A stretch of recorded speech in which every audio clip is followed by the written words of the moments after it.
그날 아침은 유독 몸이 힘들었어요. 자취방에서 회사까지 지하철로 5정거장 거리였는데 타고 가다가 잠이 들었나 봐요. 회사까지 자취방에서 지하철로 5정거장 거리였어요. 지하철을 타고 가다가 잠이 들었던 것 같아요. 저기요, 괜찮아요? 낯선 목소리가 메아리처럼 머리를 울리더라고요. 저기요, 괜찮냐고요? 아, 골 아파. 소리 좀 지르지 말아요. 제 목소리 들리세요? 아, 들린다고요. 머리가 너무 아픈데 자꾸 소리를 지르니까 짜증이 확 밀려오더라고요. 도대체 왜 이렇게 나를 부르나 싶어 무거운 눈꺼풀을 겨우 떴을 때였어요. 보통 눈을 뜨면 지하철 맞은편에 앉은 사람이 보이거나 제 앞에 서 있는 사람이 보여야 하잖아요. 근데 천장이 보이더라고요. 이게 무슨 일인가 싶어 눈을 감았다 뜨기를 반복하는데 웬 남자의 얼굴이 불쑥 튀어나왔어요. 아, 깜짝이야. 의식은 돌아온 것 같은데. 계속 저 부르던 게 그쪽이세요? 정말 들렸어요? 다행이네요. 아니, 왜 자꾸 사람을 부르는데요? 저 아세요?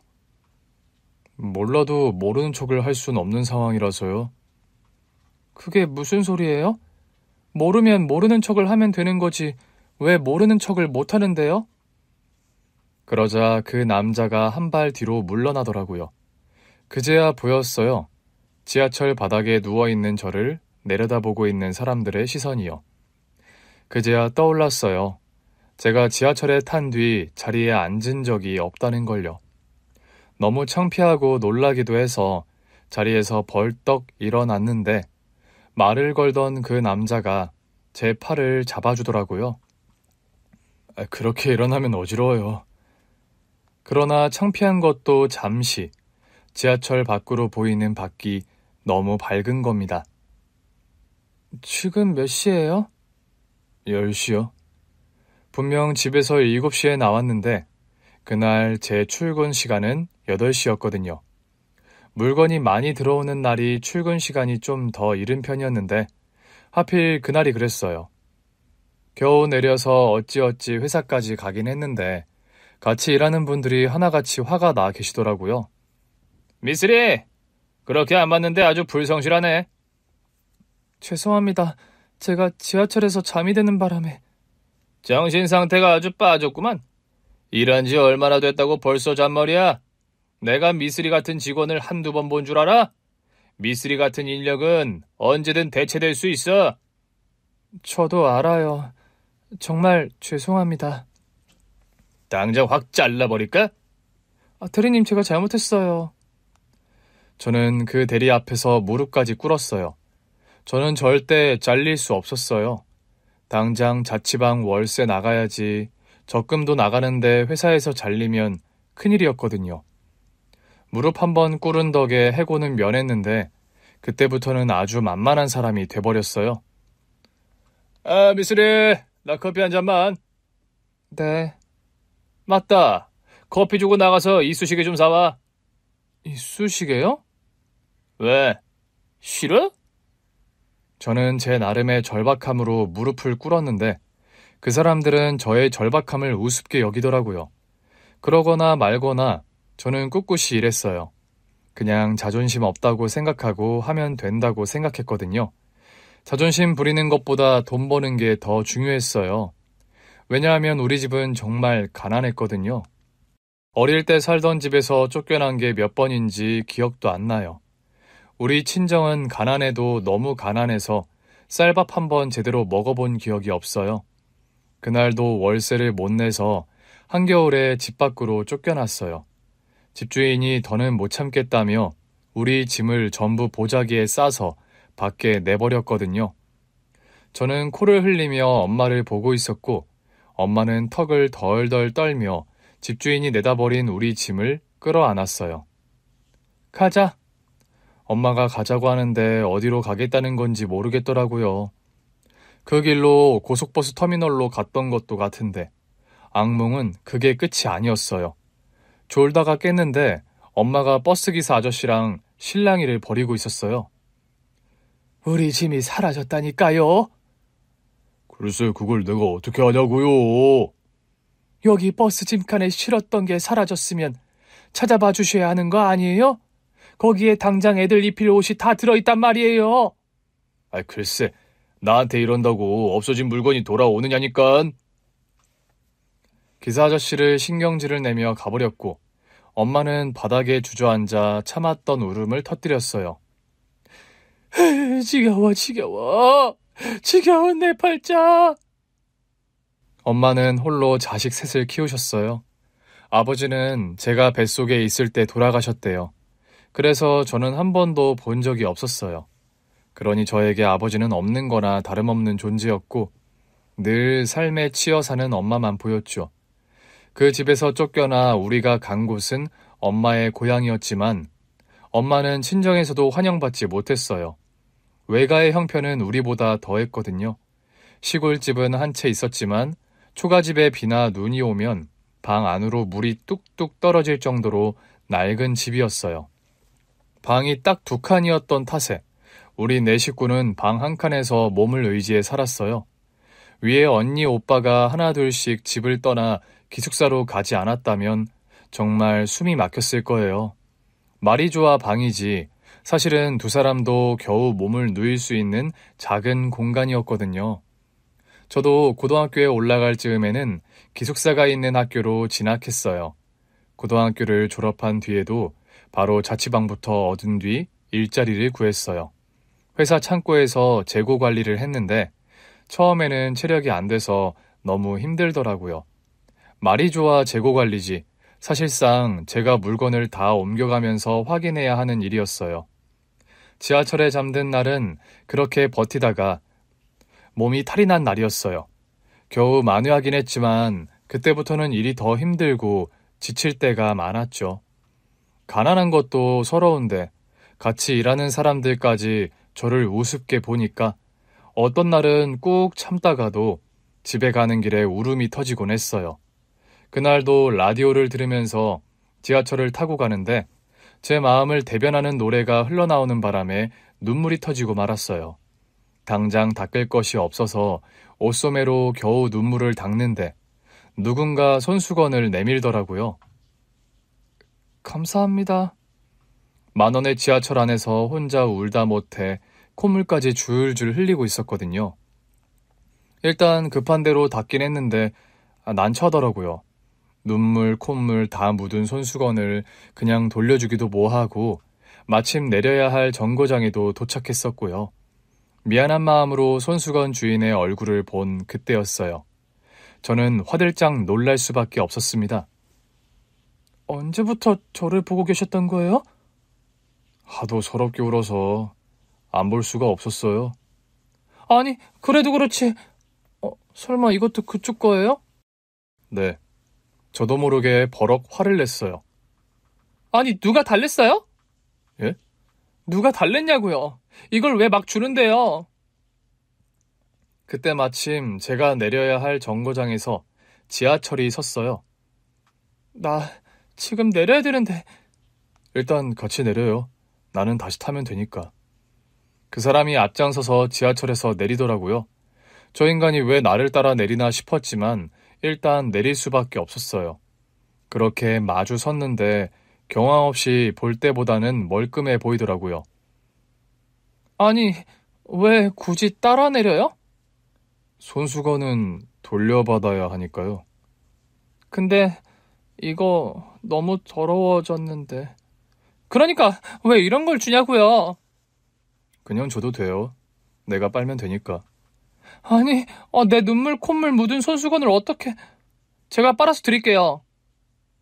그러세요, 그럼. 이 정도로 말하면 그냥 가지라고 할 만도 한데 뭐 대단한 손수건이라도 가지라고는 안 하더라고요. 결국 내일 아침 같은 지하철을 타기로 하고 헤어졌어요. 그런데 다음날 그 사람이 제가 타는 지하철 역사 앞에서 저를 기다리고 있더라고요. 저는 당황해서 물었죠. 아니, 왜 내려 있어요? 혹시 엇갈리면 안 되잖아요. 그래도 이렇게 나와 있으면 돈을 다시 내야 하잖아요. 직장이 어디예요? 얼결에 순순히 대답했더니 저더러 따라오라고 하더라고요. 저 지금 출근해야 해요. 오늘도 늦으면 진짜... 안 늦게 해줄게요. 따라서 와요.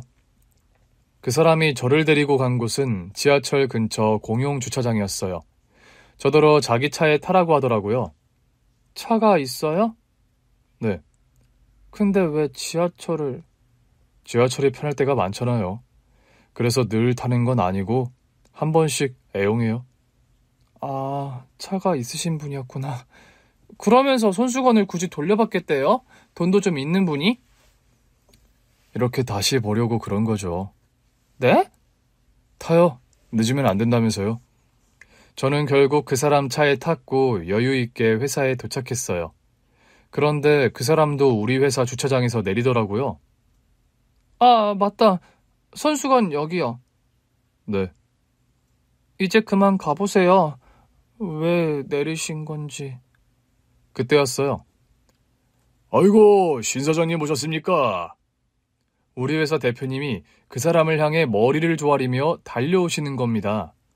너무 놀라서 우리 대표님께 고개를 숙였지만 대표님은 저는 보이지도 않는 듯 했어요. 들어가시죠. 네. 그러나 그 남자는 저를 한 번 더 돌아보며 말했어요. 조만간 또 봐요. 그러면서 가는데 처음엔 멍했어요. 저게 무슨 소린가 싶고 저렇게 젊은 남자가 대표라니 안 믿기더라고요. 그러나 그 사람은 정말 우리 거래처 사장님이었어요. 그 전까지만 해도 우리 회사에 오는 걸 거의 본 적이 없었는데 안면을 튼 후라서 그런지 유독 자주 보이더라고요. 그러던 어느 날이었죠. 퇴근해요?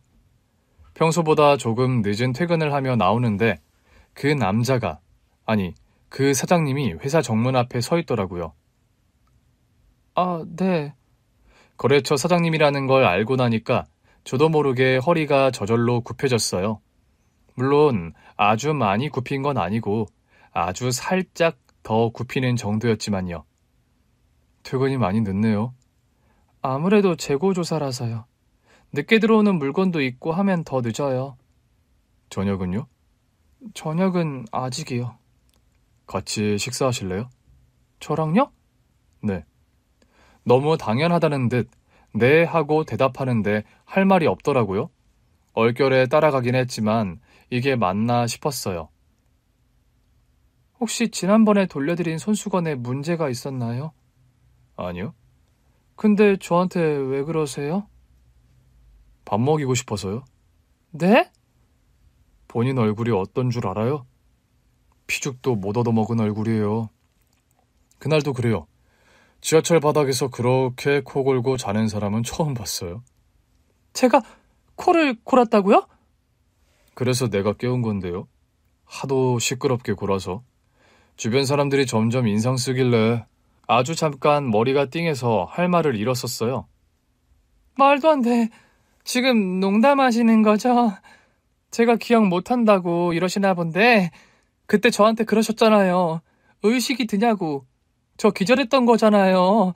그게 아니고서야 제가 지하철 바닥에 드러누워 잘 리가 있어요? 내가 처음부터 끝까지 봤는데 처음에는 잡고 있던 손잡이에 손목을 넣은 채 예수님처럼 쭉 늘어지더니 결국 바닥에 툭 떨어졌어요. 다들 깜짝 놀라서 봤는데 본인만 태연하게 그 자세로 누워서 잘만 자더라고요. 그때부터는 귀까지 뜨거워진 걸 느끼며 아무 말도 못했어요. 그 사람은 저한테 한우를 사줬어요. 평소라면 과하다고 거절했을 법도 한데 아까 저를 놀린 게 너무 약 올리더라고요. 그래서 주는 대로 족족 내 입에만 넣었는데 그래도 한마디도 안 하고 계속 고기를 구워 제 밥 위에 놔주더라고요. 약 오르라고 계속 먹기만 했지만 나중에는 배가 불러서 못 먹겠더라고요. 저 다 먹었어요. 다행히 밥은 잘 먹네요. 제가 구워드릴까요? 전 배불러요. 한 입도 안 드셨잖아요. 밥 먹고 왔어요. 전 안 먹었다고 한 적은 없는데요. 그냥 같이 식사하자고 했지. 이 남자 도대체 뭔가 싶었죠. 그 후로도 그 남자는 저한테 밥을 먹이거나 먹일 만한 걸 사다 주는 거로 계속해서 나타났어요. 처음에는 나를 놀리는데 재미가 들렸나 했는데 단지 놀린다기에는 저한테 시간과 돈을 너무 많이 쓰더라고요. 그러더니 어느 날 갑자기 결혼 반지를 내밀며 그랬어요. 나 너 먹여 살릴 정도는 되니까 그만 결혼하자. 뭐라고요? 너 지난번에 나랑 한잔하면서 말 놨잖아. 말 편하게 해. 이제 우리 결혼할 거니까. 지금도 뭐가 어떻게 된 건지 모르겠어요. 정신 차리고 보니 결혼식장에 있었달까요? 더 놀라운 건 이 결혼이 속전속결로 가능했던 이유가 바로 시어머니 때문이었다는 거죠. 잔뜩 얼어서 인사를 갔는데 시어머니께서는 너무 아무렇지 않게 그러셨어요. 우리도 가난했었어. 네 시아버지가 집안을 일으키지 않았다면 우리 아들도 지금처럼 떵떵거리고는 못 다녔을 거다. 잘 됐네. 나는 가난도 알 필요가 있다고 생각해. 그게 진짜 인생 공부거든. 처음에는 모두가 부러워하는 결혼이었죠. 저처럼 가난한 집안 딸이 돈 많은 사업가, 그것도 제가 일하던 회사 거래처 사장님의 사모님이 된 거였으니까요. 그러나 그 부러움은 오래가지 않았어요. 남편 사업이 망하면서 한순간에 남편은 사장님에서 경비원이 됐거든요. 그래도 저 먹여 살리겠다고 자존심 다 접고 경비로 일하는 남편을 보며 애틋했어요. 그러나 제가 가난하게 자란 걸 아는 남편은 자꾸만 속상한 소리를 했죠. 여보, 우리 결혼한 지 얼마 안 됐잖아. 혹시 이혼하고 싶으면 말해. 나 당신 이해해. 가난에 물린 사람이잖아. 나 만나서까지 가난하게 살고 싶지 않았을 거 아니야. 누가 들으면 내가 당신 돈 보고 결혼한 줄 알겠다? 여보, 나는 돈이 많든 안 많든 나를 위해서 최선을 다하는 당신이 좋아. 우리는 잘 이겨낼 거야. 하루하루 최선을 다해 살자. 그런 우리 부부를 짠하게 여긴 시어머니께서 저에게 제안을 하나 하셨어요. 우리 장사할래? 장사요? 사실 네 시아버지 사업 미천 대준 사람이 나야. 내가 식당을 했었는데 그게 아주 잘 됐었거든. 네 시아버지가 사업으로 성공하고 난 뒤로는 쳐다도 보기 싫었던 게 식당 일인데 아무래도 계속해야 할 운명인 것 같다. 가뜩이나 가난하게 살았던 네가 내 아들 때문에 또 가난하게 사는 것도 맘 아프고 우리 여자들이 힘을 좀 내보는 게 어떻겠어? 저는 무조건 어머니 믿고 따라갈게요. 다른 식당 가서 설거지하고 서빙하느니 시어머니랑 장사해서 우리 돈을 버는 게 당연히 더 낫다고 생각했어요. 그리고 놀랍게도 식당은 너무 잘 됐고 남편까지 합류해서 온 가족이 식당 일을 해도 손이 부족할 정도로 바빠졌어요. 몇 년 안 가 우리는 다시 부자가 됐지만 시어머니는 임종을 맞으셨어요. 임종 직전에 시어머니를 지키는데 마음이 많이 안 좋더라고요. 어머니, 저희 때문에 너무 무리하셔서 이렇게 된 것 같아요. 죄송해요. 너희는 내 자식이다. 내가 끝까지 책임진 것뿐이야. 당연히 내 일을 해야지.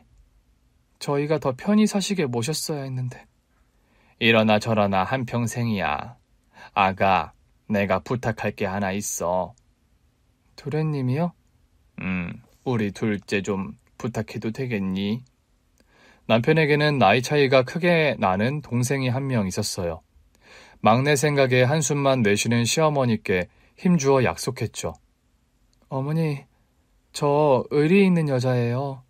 어머니께서 우리 부부를 위해 해주신 것만은 못해도 제 자식이다 생각하고 돌볼게요. 좋은 대학도 보낼게요. 고맙다. 네가 내 며느리라 얼마나 다행인지 몰라. 그렇게 시어머니는 돌아가셨고 저는 아직 고등학생인 시동생을 제 아들처럼 돌봤어요. 서울대가 목표인 시동생을 위해 도시락도 2개씩 싸줬고요. 시동생이 그 도시락을 보고 울먹이더라고요. 꼭 엄마가 해주던 것 같아요. 제가 보고 따라한 건데 맛은 어머니 도시락보단 못할 거예요. 아니에요, 형수님 손맛 엄마랑 거의 똑같아요. 정말 그래요? 네. 그렇게 도시락 2개씩 싸서 학교에 보냈더니 정말 서울대에 들어가더라고요. 그 시동생이 서울대 졸업하고 결혼까지 하는 걸 보면서 정말 엄마가 된 기분이었어요. 정말 우리 신랑이랑 결혼을 잘했다 싶었던 게 시댁 식구들이 다 내 식구들 같더라고요. 그런데 참 희한하죠? 그렇게 정이 깊어질 즈음이 되면 자꾸만 세상을 떠나더라고요. 시동생은 결혼하고 몇 년 안 돼 세상을 떠났어요. 쥐병이 있었는데 우리 다 몰랐어요. 동서는 자신이 그 사실을 몰랐다는 충격에 알아누웠고 시동생을 아들처럼 키운 저도 알아누웠죠. 그러나 계속 그러고 있을 수도 없더라고요. 동서까지 알아누우니 조카가 누구의 돌봄도 못 받고 있었거든요. 아무래도 시동생이 세상 떠난 충격에 병원에 입원한 동서 대신 제가 조카를 봐야겠더라고요. 그러다 조카 생일이 가까워지면서는 고민이 많았어요. 동서랑 서방님이 아이 생일 파티를 늘 근사하게 해주는 것 같았거든요. 그래서 그 정도까지는 못해도 조카에게 부모의 빈자리가 덜 느껴지게 해주고 싶었던 것 같아요. 남편에게 말해서 불쌍한 조카 생일날 파티를 해주기로 했죠. 우리 조카 생일 축하한다. 정말 축하해. 감사합니다, 큰엄마, 큰아빠. 조카는 우리 시동생을 똑 닮은 딸아이였어요. 꼭 우리 시동생이 엄마 잃고도 똑부러지게 공부하던 것처럼 우리 조카도 할 거 다 잘하면서 씩씩하게 지내더라고요. 꼭 시동생의 어린 시절을 보는 것 같아 그리운 시동생 생각도 참 많이 했어요. 그런데 생일 파티가 끝나갈 무렵 조카가 저한테 꼬깃꼬깃 접힌 종이를 저한테 주더라고요. 이게 뭐야? 조카는 말없이 편지를 내밀었고 저는 그것을 펼친 순간 엉엉 울고 말았어요. 이거 어디서 났어? 아빠가 저한테 준 거예요. 언제? 돌아가시기 전에요. 나중에 큰엄마한테 주라고 했어요. 그 편지는 세상을 먼저 떠난 시동생이 저에게 남긴 것이었어요.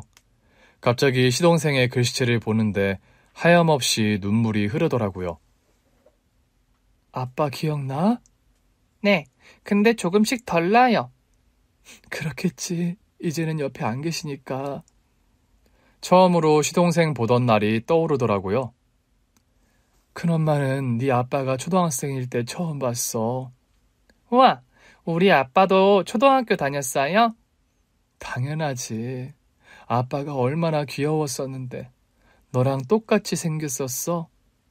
응? 나는 여자인데요. 여자라도 아빠랑 닮을 수 있지. 별론데.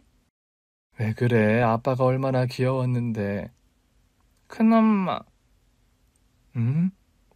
아빠 편지에 뭐라고 쓰여 있어요? 넌 못 봤어? 네, 아빠가 저는 보지 말고 꼭 큰엄마한테 줘야 한다고 했어요. 아무래도 조카는 아무것도 모르는구나 싶더라고요. 큰엄마한테 너랑 엄마 잘 부탁한다고. 아, 그러니까 너는 어린이답게 생일 파티를 즐기는 거야. 알겠지? 네, 근데 엄마 보고 싶어요. 아, 엄마. 그렇지. 큰엄마가 엄마한테 한번 연락해 볼게. 조만간 같이 병원에도 가자. 네. 조카가 그제야 환하게 웃더라고요. 사실 조카를 통해 시동생이 남긴 편지를 본 저는 마음이 조금도 편하지 않았어요. 이 일을 어쩌나 싶더라고요. 그날 밤 조카를 재우고 나오니 잠깐 식당에 다시 갔었던 남편이 돌아오더라고요. 마무리 잘했어? 그럼. 별일은 없었고? 없었어. 당신 우리 조카까지 키우느라 힘들 텐데 힘들면 이제 식당 많이 안 나와도 돼. 그래도 내 손맛이 들어가는데 어떻게 그래. 애 보내놓고 잠깐 와서 간만 봐주던가. 재수씨 태어날 때까지만이라도. 남편의 말에 저도 모르게 한숨을 쉬었나 봐요. 남편이 제 눈치를 보더라고요. 여보, 당신이 힘들 거 알아. 내 동생부터 시작해서 우리 집 수발이란 수발은 당신이 다 들었잖아. 심지어는 어머니랑 같이 식당에서 집안을 다시 일으킨 것도 당신이고. 그래도 우리 조카한테는 재수씨가 있으니까 괜찮을 거야. 재수씨 나올 때까지만 봐주면. 그게 말처럼 쉽지가 않을 것 같아. 순간 남편이 많이 놀라더라고요. 당신 정말 지쳤구나. 그럼 여보, 내가 도울게. 아니지, 우리 식구 일이니까 내가 같이 할게. 당신이 손 좀 보탠다고 완벽히 해결될 일도 아니고. 설마 여보, 당신 이제라도 나랑 헤어지고 싶은 거야? 뭐? 솔직히 그렇잖아. 내가 돈 많은 사업가일 때 당신 꼬셔서 결혼했지만 얼마 못 가서 회사 문 닫고 그 뒤로는 당신이 더 고생했잖아. 다시 부자가 됐다고는 해도 당신이 이래서 된 거고 내가 당신 먹여 살린다고 약속 못 지켰잖아. 그래도 내 사업 망했을 때는 같이 살아주더니 조카까지 떠안으니까 너무 힘든 거지? 여보, 그러면 당장 이혼까지 생각하지 말고 일단 별거나 생각할 시간을 좀 갖자.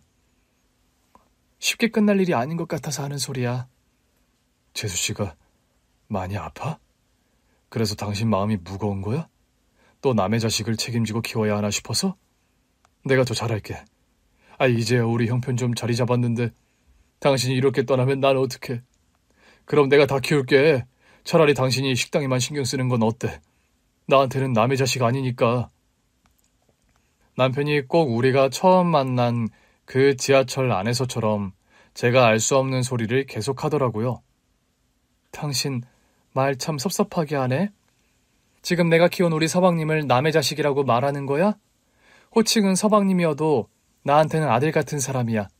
마찬가지로 그 서방님 자식인데 우리 조카가 왜 남의 자식이야? 내 자식이기도 하지. 어? 아니, 나야 뭐 당신이 그렇게 생각해주면 고맙긴 한데 당신이 너무 지쳐 보여서. 내가 지친 게 문제가 아니야. 동서가 문제지. 그게 무슨 소리야? 저는 조카가 저에게 주었던 꼬깃꼬깃한 편지를 남편에게도 보여줬어요. 이것 좀 봐. 이건 내 동생 필체인데. 내용을 본 남편의 눈이 휘둥그레졌어요. 아니, 이게 다 무슨 소리야? 당신 이거 어디서 났어? 애가 줬어. 아니, 이걸? 서방님이 나한테 꼭 전해주라고 했었대. 대체 언제? 가기 전이었겠지. 이걸 어떡하시? 그러니까 말이야. 애도 모르는 것 같은데. 우리 부부는 서로의 얼굴을 보며 한숨밖에 쉴 수 없었어요. 그때 불현듯 임종전 서방님과 나눴던 대화가 떠오르더라고요. 형수님, 왜 안 들어가세요? 나라도 있어야죠. 동서도 아파서 못 온다면서요. 형수님, 그래서 말인데 우리 딸 좀 가서 봐주시면 안 될까요? 동서가 그 정도로 아파요? 아프면 애를 볼 수 있는 상태가 못 돼서요. 자꾸 걱정되네요. 그 정도라고요? 동서는 몸살이라고 하던데. 좀 심해서요. 그럼 제가 서방님 댁에 가서 자야겠네요. 아니요, 그러시지 말고 형수님 힘드시니까 저희 딸이 형수님 댁에서 지내는 게 어떨까 싶어요. 그럼 동서는요? 그 사람은 혼자 있는 게 더 편할 거예요. 그 말을 하던 시동생의 표정이 아주 어두웠었거든요. 다음날 저는 남편에게 가게를 맡긴 뒤 동서가 입원한 병원으로 갔어요. 동서는 정신병동에 있었죠. 동서. 병실 문을 열고 조심스럽게 들어갔는데 동서가 수척한 얼굴로 저를 보더라고요. 형님? 좀 어때? 괜찮아? 형님이 여길 어떻게? 동서는 당황한 기색이 역력했어요. 서방님 그렇게 되고 우울증으로 입원한다고 했었잖아. 이 병원인 건 어떻게 하셨어요? 서방님이 알려주셨어. 네? 우리 남편이요? 형님 혹시 형님도 저처럼 어디가 아프신 건 아니죠? 왜? 내가 돌아가신 서방님한테 병원 이름 들었다고 하니까 영 이상해? 아무래도 이상하죠. 그 사람은 이제 이 세상에 없잖아요. 그렇지. 그래서 내가 온 거야. 아무래도 내가 나서야 할 때인 것 같아서. 갑자기 그게 무슨 말씀이세요? 동서 언제까지 이런 식으로 버티려고 한 거야? 동서 태어나면 아이 데려가겠다고 했었지. 그럼요. 제가 데리고 가서 키워야죠. 정말 그게 가능할 거라고 생각해? 제가 우울증이 심하긴 하지만 시간이 지나면 좋아질 거예요. 물론 형님이랑 아주버니께서 힘드신 건 알죠. 정말 죄송하게 생각하고 있어요. 하지만 형님이 우리 딸만 돌봐주시면 제가 어떻게든 이겨내 볼게요. 지금 나한테 죄송한 게 문제야? 동서는 왜 자기 생각은 안 해? 형님, 동서는 지금 자기 생각은 안 하고 있잖아. 동서는 혼자 이겨낼 수 있는 거 맞아? 형님, 제가 입원 기간이 길어져서 많이 지치신 거죠. 죄송해요. 제가 제대로 된 친정이라도 있었으면 우리 딸을 친정에 부탁하는 건데. 아시잖아요. 부모님이 어릴 때 이혼하시고 양쪽 다 재혼하셔서 사실상 저한테 친정 없는 거. 그래서 제가 의지할 때가 형님밖에 없어요. 정말 죄송해요. 날 의지하고 있는 거 맞아? 그럼요. 형님 말고 제가 의지할 때가 어디 있겠어요. 아니던데. 저는 동서에게 서방님이 남긴 편지를 동서에게 건넸어요. 그것을 본 동서의 눈이 휘둥그레지더라고요. 형님, 동서 딸이 나한테 준 거야. 아빠가 누구도 모르게 나한테 전해달라고 했대. 형님, 아니에요. 이거 아니에요. 뭐가 아닌데? 조현병 아니라고? 그러나 제가 직접 묻자 동서는 아무 대답도 하지 못했어요. 먼저 세상을 떠난 서방님이 저에게 남긴 편지는 이랬어요. 형수님, 참 오래 저의 두 번째 엄마로 의지하며 산 우리 형수님. 정말 감사합니다. 그 은혜를 더 오래오래 갚으며 살아야 했는데 먼저 가게 될 것 같아요. 형수님 가슴에 대못을 박을 걸 생각하면 가슴이 아픕니다. 또 남은 제 처자식도 마음에 너무 걸리고요. 저는 이제 어떻게 해야 할지 모르겠어요. 그래도 제가 모든 걸 감당하며 살 수 있다고 믿었는데 결혼하면서 형수님과 형한테 말하지 않은 사실이 하나 있어요. 사실 제 아내에게는 지병이 있습니다. 그 사람 저랑 만날 때부터 조현병 전조 증상이 있었어요. 치료도 받고 약도 먹고 있었지만 가족 내력이더라고요. 그래서 친정 부모님도 결국 갈라서셨던 것 같고요. 문제는 딸이 조현병인 걸 알고 각자 재혼한 친정 부모님마저 연락을 끊으셨다는 거예요. 제 아내는 이제 정말 의지할 때도 기댈 때도 없어요. 제가 떠나고 나면 더 하겠죠. 그래서 형수님께 이 편지를 남깁니다. 거기까지 읽었을 때도 어찌나 놀랐던지 조카 앞에서 놀란 티를 내지 않으려 더 태연한 척을 했어요. 그러나 마지막 내용에서 결국 눈물이 터지고 말았죠. 형수님, 제 딸을 좀 부탁드려요. 애엄마는 스스로 병원에 입원할 거예요. 저랑 결혼하면서 늘 말했어요. 상태가 조금이라도 안 좋으면 그냥 병원으로 갈 거라고요. 절대 저더러 자기를 돌보지 말라고 했어요. 문제는 우리 딸이에요. 우리 딸은 제가 없으면 엄마의 보살핌도 못 받고 자랄 가능성이 커요. 아마도 집사람은 자주 병원에 입원해야 할 테니까요. 그러니 형수님, 제발 우리 딸만 좀 돌봐주세요. 아내까지는 바라지도 않을게요. 제발 우리 딸만 좀 부탁드려요. 아내도 늘 딸 걱정뿐이에요. 하지만 아내는 자기가 조현병이라는 걸 절대 말 못할 거예요. 우리 부부도 우울증으로 하자고 입을 맞춘 상태라서요. 하지만 형수님께는 말씀드려도 될 것 같아서 제가 남겨요. 아내는 자기 입으로는 절대 말 못할 테니까요. 그러니 부디 이 못난 시동생을 봐서 우리 딸 좀 잘 부탁드립니다. 편지를 다 읽은 동서의 손이 덜덜 떨리기 시작했어요. 형님, 이게 어떻게 된 거냐면요. 어떻게 된 건데? 서방님은 결혼 전부터 동서가 조현병 증상이 있다는 걸 알고 있었다던데?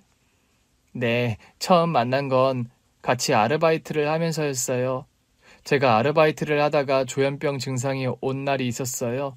그런 저를 남편이 돌봐줬어요. 그렇게 비밀을 공유하게 됐죠. 저는 남편이 제 증상을 알고 피하거나 아르바이트하는 곳에 일러서라도 저를 잘리게 할 줄 알았어요. 그런데 오히려 제 증상을 알고는 저랑 같은 시간대에만 일하려고 하더라고요. 행여나 저한테 증상이 있으면 자기가 숨겨주고 돌봐주려는 의도였죠. 처음에는 참 이상한 사람이다 싶었는데 언젠가부터는 이 사람이 없으면 아무것도 못할 것 같더라고요. 제가 염치 없이 먼저 고백했어요. 남편은 바로 받아줬고요. 제가 그때 고백하지 않았다면 남편도 저랑 엮이는 일은 없었을 텐데 죄송합니다. 둘이 사랑해서 결혼한 거잖아. 제가 큰 욕심을 부렸던 거예요. 그러지 말았어야 했는데 그 사람이 너무 좋아서 제 분수도 있고 고백을 했어요. 처음에는 고백해놓고 결국 후회했어요. 내가 괜한 소리를 했다. 저 착한 사람이 내 고백을 거절 못한 거다. 그렇게 생각했는데 남편이 제 손을 잡더니 그러더라고요. 우리 둘이 함께 있으면 못할 일이 없다고요. 그러니 너무 걱정하지 말라고. 그때부터 거짓말처럼 증상이 호전되더라고요. 어쩌면 이 사람만 내 곁에 있으면 내 증상이 많이 잠잠해질 수도 있겠다 싶었어요. 그래서 결혼까지 하게 된 거고요. 그 후로는 치료는 받았어? 당연히 받았죠. 근데 아이가 생기면서 한동안 못 받았어요. 임신 기간만이라도 아이 태교에 더 집중하고 싶었거든요. 그러면 안 됐던 것 같아요. 시간이 갈수록 증상이 심해져요. 요즘은 어떤데? 남편 떠난 후로 어딜 돌아다니질 못하겠어요. 세상이 다 두렵고 버스 한번 타기도 어려워요. 그런데 어떻게 병원에 혼자 입원을 한 거야? 우리 딸한테서 떨어지려고요. 뭐? 신랑 닮아서 똑똑하고 건강한 우리 딸이 저 때문에 어두워질까봐 무서웠어요. 우리 신랑이 그랬거든요. 처음에는 호기롭게 시작한 결혼이었죠. 하지만 점점 무기력해지고 조금만 이상한 상황이 생겨도 과대망상과 불안감으로 덜덜 떨었으니까요. 남편이 저로 인해 병들어가는 게 보였어요. 어쩌면 그래서 이렇게 빨리 간 걸지도 몰라요. 어쩌면 저를 피해서 도망치고 싶었던 거 아닐까요? 저랑 결혼할 걸 후회하면서 그냥 자기가 저를 버리고 가버린 거 아닐까요? 동서가 갑자기 과대망상을 하기 시작하더라고요. 동서, 진정해. 우리 좀 전에 서방님 편지 같이 봤잖아. 서방님은 세상 떠나기 전까지 가족 생각밖에 없었어. 저보다는 우리 딸 걱정이었죠. 저처럼 아픈 사람이 딸을 물들일까봐 무서웠을 거예요. 자기도 저 때문에 병 들어갔으니까요. 그렇게 밝고 씩씩하던 사람이 나중에는 안색도 어둡고 말수도 적어졌어요. 그거야, 서방님은 아팠으니까. 병이 깊어지면서 말수도 적어지고 안색도 어두워졌겠지. 아, 그렇긴 하네요. 그러니까 지금 동서가 나한테 해줘야 하는 말은 동서는 괜찮냐고 거기에 대한 대답을 해줘. 동서가 정말 혼자서도 괜찮은 상태인 건지 아니면 어쩔 수 없이 혼자 병원으로 들어온 건지. 형님, 저는 이제 의지할 데가 없어요. 그나마 병원이 가장 안전해요. 저에게도 모두에게도. 그 모두에 나도 포함이야? 네, 당연하죠. 우리 신랑 살아있을 때도 진즉에 이렇게 병원에 갇혔어야 했어요. 나만 가뒀으면 우리 신랑도 그렇게 버거워는 안 했을 텐데. 서방님이 동서를 버거워했는지 어쨌는지는 나도 모르겠어. 하지만 나한테 굳이 이 편지를 남긴 건 결국 동서 때문 아니겠어? 네? 나는 동서가 심각한 우울증이라서 계속 입원을 한다고 해도 동서 딸은 돌봤을 거야. 근데 서방님은 굳이 동서가 조현병인 걸 나한테 알리려고 했잖아. 만약을 대비해서 아니었을까요? 제가 증상이 많이 안 좋아지면 딸이 위험해질 수도 있으니까요. 동서가 그렇게까지 되지 않게 하기 위해서였겠지. 동서는 혼자 못해. 네? 동서 혼자 견딜 수 없을 거야. 혼자 있으면 생각만 많아질 거 아니야. 동서는 혼자 못한다고. 혼자 해야 돼요. 이제 남편도 없고 딸은 저랑 상관없이 살아야 돼요. 제가 바라는 건 그거 하나예요. 저는 어차피 계속 병 들어갈 거예요. 그냥 병원에 처박혀 있을게요. 아니, 동서도 가족이 필요해. 안 돼요. 가족들을 힘들게 할 순 없어요. 우리 신랑처럼 저 때문에 병 들어가게 할 수 없어요. 우리가 같이 하면 할 수 있어. 안 돼요. 우리 신랑도 같이 해보려고 했다가 그렇게 된 거예요. 동서, 서방님은 몸이 아팠던 거지 정신이 아팠던 게 아니야. 만약 동서로 인해 병든 거라면 몸보다는 정신이 더 아프지 않았겠어? 그런가요? 동서는 지금 우리 걱정을 하잖아. 우리 걱정을 한다는 것 자체가 동서는 아직 괜찮다는 거야. 그리고 가족들과 함께 이겨낸다면 계속 괜찮을 수도 있어. 아주 나아지거나 완치 같은 건 없다고 해도 말이야. 전 자신 없어요. 딸내미가 동서 보고 싶대. 네? 조만간 병원에 같이 가기로 약속했어. 동서 딸내미한테도 이런 모습 보일 거야? 나 때문이다. 너희 아빠는 나 때문에 먼저 갔다. 아니요. 동서가 울더라고요. 보는데 너무 짠했어요. 이렇게 힘든 생각과 감정을 혼자 견디고 있다니. 제가 너무 무심했다 싶었죠. 행여 우울증이었다고 해도 더 돌봤어야 했는데 갑자기 서방님을 보낸 뒤 저도 정신이 없었던 거죠. 조카도 키우랴 식당 일도 하랴. 그러나 동서를 본 순간 더는 동서를 혼자 둘 수 없다는 결론에 이르렀어요. 동서가 결정해. 딸을 병원으로 오게 할 건지 아니면 동서가 우리 집으로 올 건지. 형님, 제가 괜히 갔다가 이상한 모습이라도 보이면요. 동서는 괜찮을 거야. 아니에요. 저 안 괜찮아요. 저 조현병이라니까요. 우리가 함께 할 거니까 괜찮아. 안 돼요. 저는 병원을 벗어날 수 없어요. 그럼 딸내미 데리고 병원으로 올까? 그것도 안 돼요. 절대 안 돼요. 그럼 영영 딸 안 보고 살 거야? 동서가 또다시 울더라고요. 저는 동서의 등을 가만히 쓰다듬었어요. 동서, 우리 다 괜찮을 거야. 내가 보니까 동서 안 심각해. 지금은 서방님 보내고 스트레스가 심해서 자기 상태가 심각하다고 여기는 것 같은데 정말로 우울증도 있는 것 같아. 배우자를 먼저 보냈는데 어떻게 멀쩡할 수 있겠어? 형님. 동서가 제 허리를 끌어안고 울더라고요. 하여튼 못 살아. 진즉에 말을 했어야지. 아프면 아프다고 힘들면 힘들다고 말을 해야 도와줄 거 아니야. 형님 약속해 주세요. 제가 조금이라도 증상이 보이면 그냥 병원에 입원시킨다고요. 절대로 우리 딸한테 이상한 모습 안 보이게 해주신다고 약속해 주세요. 당연하지. 정신 똑바로 차리고 치료 제대로 안 받으면 병원에 입원시킬 거야. 제가 단호하게 말하자 동서가 오히려 코를 훌쩍이면서 머쓱해하더라고요. 일주일 뒤 저는 동서를 데리고 집으로 돌아왔어요. 딸을 기다리면서 많이 긴장하더라고요. 누가 보면 소개팅 나온 줄 알겠어. 뭘 그렇게 긴장해? 자꾸 긴장돼요.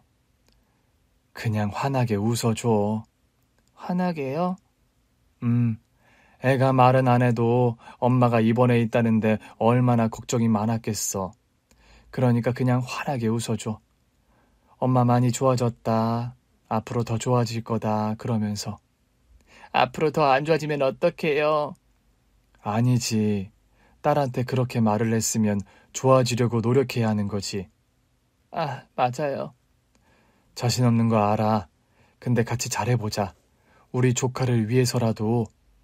조카를 데리고 집에 왔을 때 조카는 바로 제 엄마를 알아보고는 달려가 안겼어요. 엄마! 우리 딸 잘 갔다 왔어?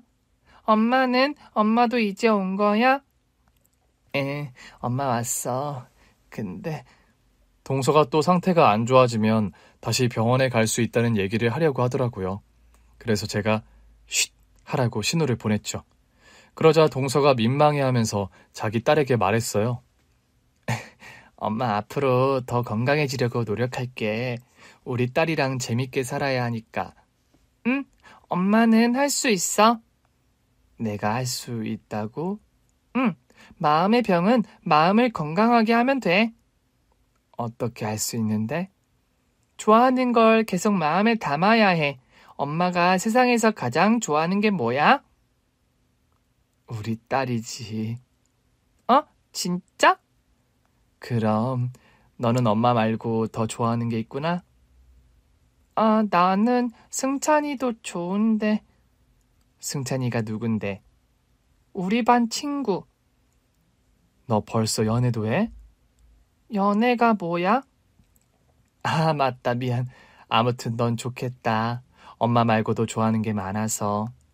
나는 좋은 거 많아. 엄마도 좋고 아빠도 좋고 큰엄마도 좋고 큰아빠도. 갑자기 승찬이는 왜 빼? 엄마가 질투하는 것 같아서. 애가 엄마 품에 안겨서 어째나 제잘제잘 잘 자던지. 아무리 제가 잘 보려고 노력해도 별 수 없이 자기 엄마가 가장 좋은 눈치더라고요. 그래서 남편과 함께 결심했어요. 여보, 우리 집을 합칠까 봐. 집? 우리 집이랑 동서 집 합쳐서 좀 더 큰 집으로 갈까 봐. 우리 가게 근처로. 재수 씨가 그렇게 하려나? 아예 2층 집을 얻는 게 좋겠어. 행여나 동서가 병원에 입원해야 할 일 생기면 우리가 자연스럽게 애도 보고 그러게. 당신은 안 불편하겠어? 나야 뭐 당신 뜻을 따라야지. 우리가 1층 쓰고 동서네가 2층 쓰고 하면 같이 살아도 크게 불편하지 않을 것도 같고. 솔직히 지금도 집만 따로 사는 거지 같이 사는 거나 다름없잖아. 그렇긴 하지. 재수씨가 매번 왔다 갔다 하는 것도 힘들 수 있지. 증상이 안 좋을 때는 밖에 돌아다니는 것도 힘들다고 하더라고. 그러니까 아예 마당 넓은 집으로 해서 동서가 마당 산책도 하고 자연적인 환경에서 살게 해주는 건 어떨까 싶어. 확실히 집으로 돌아오고 나서 건강해진 것 같긴 해. 당신이 봐도 그렇지? 그러니까 그냥 집을 합치자. 동서한테는 내가 말할게. 동서는 저의 결정에 깜짝 놀라더라고요. 형님, 정말 저랑 우리 딸을 데리고 사시겠다고요? 데리고 살긴 무슨. 두 모녀는 2층에서 따로 사셔야죠. 이 집 팔아서 보탰으니까 2층은 내가 허락 없이는 절대 안 올라갈게. 집도 구한 거예요? 몇 군데 봐뒀어. 좀 더 추려지면 동서한테도 보여줄게. 어때? 물론 동서가 이 집을 안 팔고 싶다고 하면 그냥 우리가 사는 방법도 있긴 한데 동서가 2층을 완전 자기 집으로 생각하려면 같이 보태는 게 나은가 싶어서. 솔직히 내 마음은 동서가 굳이 안 보태도 된다는 쪽이긴 해. 아니에요. 제가 보태야죠. 같이 사는 건 괜찮다는 거야? 괜찮다 뿐이겠어요? 사실 남편이 없으니까 밤 되면 별의별 생각이 다 들어요. 내가 우리 딸을 지킬 수 있을까? 혹시 안 좋은 일이 일어나면 어쩌나 하고요. 그래. 그럼 같이 이사 가는 걸로 하자. 그래야 행여나 동서가 갑자기 병원에 갈 일이 생기더라도 내가 자연스럽게 애도 봐주지. 형님 정말 대단하세요. 우리 신랑이 왜 형님한테 그 편지를 썼는지 알 것 같아요. 왜? 형님은 자기 일이 아닌데도 자기 일처럼 모든 걸 다 해결해 주시잖아요. 심지어 제 병원까지 오셔서 저를 끌어내 오신 것도 형님이고요. 우리 남편이 형님을 정말 믿고 의지했던 거죠. 하긴 저한테 아주버니 얘기보다 형수님 얘기를 더 많이 했어요. 자기한테는 제2의 엄마 같은 분이라고. 저한테도 좀 의지해도 된다고 하더라고요. 형수님이라면 기꺼이 받아주실 거라면서요. 하여튼 우리 서방님은 나를 너무 잘 알아서 탈이지. 그러니까 이제 알겠어? 힘들 때는 무조건 가족한테 기대. 병원에 갈지 말지도 같이 결정하고. 네, 형님. 저 이제 형님만 믿고 갈래요. 우리는 최대한 빨리 집을 정리했고 우리 부부는 주택매매 금액의 아주 조금만 동서에게 받기로 했어요. 어쨌든 동서도 편하게 쓸 돈은 필요할 것 같더라고요. 사실상 생활비 전부는 우리 부부가 부담했는데 동서가 그 점을 자꾸 미안해했어요. 형님, 그러지 말고 제가 가게 문 열기 전에 재료 손질 같은 거라도 하면 안 될까요? 동서가 지금 상태가 많이 나아지니까 용기가 생기는 건 알겠는데 우리 최대한 조심하자. 나는 반대야. 동서는 좀 더 쉬어야 하고 쉬는 게 우릴 도와주는 거야. 형님이 우리 모녀 용돈까지 챙겨주시니까 몸둘 바를 몰라서 그래요. 나는 이제 동서도 조카도 다 내 딸이라고 생각하기로 했어. 동서도 들어서 알 거 아니야. 내가 남의 자식 내 자식으로 만드는데 도사라는 거. 근데 있잖아.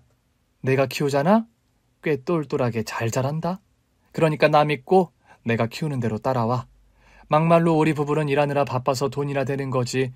동서가 살림 다 하잖아. 사람 좀 쓰라고 해도 도저히 안 되겠다며. 제가 불안해서요. 분명 낯선 사람이 우리 집에 와서 일하고 가면 또 별의별 생각이 다 들면서 과대망상할 수도 있어요. 그럼 증상만 키울 수 있으니까 차라리 제가 다 하고 뻗어서 자는 게 더 좋아요. 몸이 피곤하면 그래도 잠이 좀 오거든요. 알았어. 그렇다면 어쩔 수 없는 건데 동서도 가사노동으로 우리 살림에 크게 이바지하고 있다는 것만 알아. 용돈 더 올려달라고 하면 좀 더 올려줄 생각도 있으니까 필요하면 절대 숨기지 말고 말해. 알잖아, 나 시어머니랑 같이 시작한 식당으로 부자 된 거. 저 이미 충분해요. 제가 쓸 데가 어딨다고요. 막말로 우리 딸 생일도 그렇고 필요한 모든 건 형님이 해주시잖아요. 해줄 수 있으니 좋지. 그러니 동서도 다른 건 부담 가질 필요 없다는 얘기야. 우리 남편이 그 편지를 안 남겼다면 어떻게 됐을까요? 저 지금 너무 행복해요. 그냥 우리 딸만 봐주시면 나 혼자 어떻게든 이겨내보겠다 생각했는데 오만이었나 봐요. 잘 깨달았으니 된 거지. 이제부터는 어떻게든 더 건강하게 우리 가족끼리 똘똘 뭉쳐서 살 생각만 해. 얼마나 좋아. 애도 집에 돌아오면 엄마가 있어서 좋고 엄마가 해준 밥 먹어서 좋고. 안 그래도 우리 딸이 그러더라고요. 집에 엄마가 있어서 좋다고. 큰엄마도 있고 큰아빠도 있으니까 진짜 좋대요. 그러니까 건강하게 그 예쁜 딸 잘 키우자. 우리가 이렇게 같이 살아갈 거고 힘든 일 있으면 같이 해결책을 찾을 거니까. 알겠지? 네, 형님. 정말 감사해요. 동서는 마당이 넓은 집에서 하루하루 생각보다 훨씬 잘 지내고 있어요. 동서가 살림 솜씨가 좋아서 우리 부부도 덕분에 편하게 지내고 있고요. 앞으로도 우리 네 식구 똘똘 뭉쳐서 잘 살아가려고요. 가족끼리 똘똘 뭉쳐있으면 어떤 풍파가 와도 잘 이겨낼 수 있겠죠? 오늘 준비한 사연은 여기까지입니다. 재미있게 들으셨다면 구독과 좋아요, 알림 설정까지 눌러주세요. 그럼 저는 다음 사연으로 찾아뵐게요. 오늘도 건강하고 행복하세요.